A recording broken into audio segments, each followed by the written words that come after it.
A deadly school shooting in a Denver suburb. An 18-year-old student was killed. 8 others were injured at the STEM School Highlands Ranch. The school is located less than 8 miles from Columbine High. It was one of the schools closed last month on the 20th anniversary of the Columbine massacre amid security concerns. Police say 2 suspects are in custody. Let's bring in CNN's Nick Watt now with the very latest. Nick, good evening to you. You have been following this all day. What happened?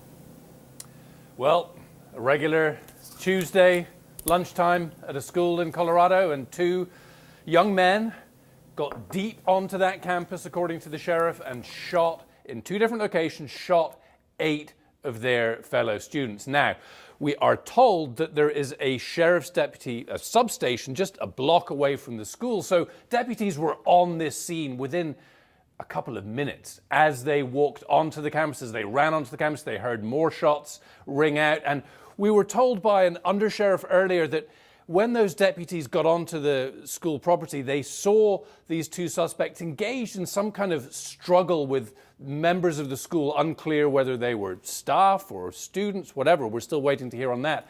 Those 2 suspects were then taken into custody. One of their homes is right now being searched by authorities. And you mentioned Columbine, only 7 or 8 miles away from this school. Now, the sheriff said that today the quick action of those deputies really helped. And that is partly because everything changed after Columbine. It used to be that authorities stood back, set up a perimeter. Now they go in. And the sheriff today saying that quick action, he believes, saved lives. Don? Just an awful situation. Nick Watt, thank you for your report. I want to bring in now Colorado Governor Jared Polis. He joins us on the phone. Governor, thank you so much. So sorry for what happened, but we appreciate you joining us here on CNN and explaining to. Well, you know, Don, wish I was on under different circumstances. Yeah. I know that, you know, America mourns with the victims' families, and certainly Colorado does. And you know, it's what a tragedy for everybody that it impacted. Yeah, terrible. Do you have any new information that you can tell us about the victims? Well, no, there's one confirmed fatality, as you reported, an 18-year-old male. Others are in the hospital in varying conditions, and we're all praying for their welfare through the night. You know, as we look at this video, it's just of the students trying to comfort each other, and they were, you know, out of school as they ran out of school. It is heart-wrenching. How are people at Highlands Ranch in that area? How are they doing tonight? Well, you know, this is a upscale community. It's a science, technology, engineering, math charter school.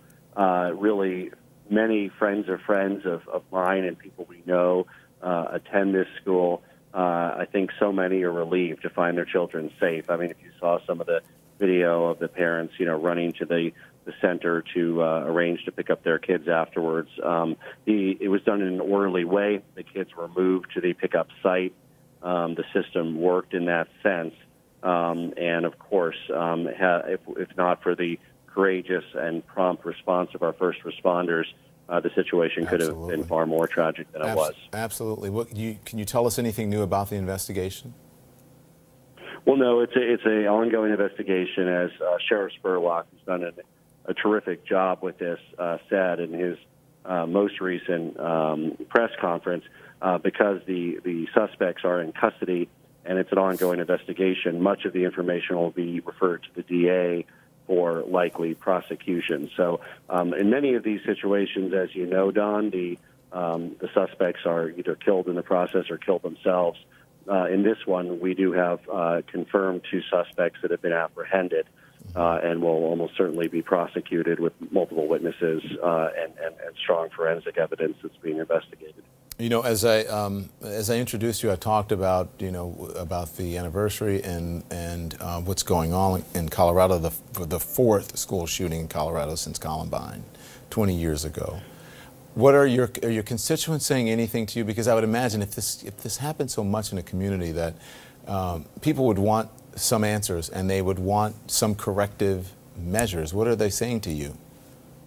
Well, you know, it was only, I think, about 2 weeks ago I attended the 20th recognition of the Columbine tragedy. And what many of the surviving students today, they're now young men and women in their 30s, did is they established a day of service and we hope a national day of service. It's communities across the country where people take the day of one of the greatest school tragedies in our nation's history, Columbine, and they dedicate it to making their communities better. So this is a strong community. People in Colorado are strong, and I know that it's these kinds of events that bring us all together across, any divides that we have, geographic, racial, political. All of Colorado, and I know all of America, mourns with the families, and I know that those who are in the hospital, all of our thoughts and prayers are for their full recovery. I second that. Thank you, Governor Polis. I appreciate that.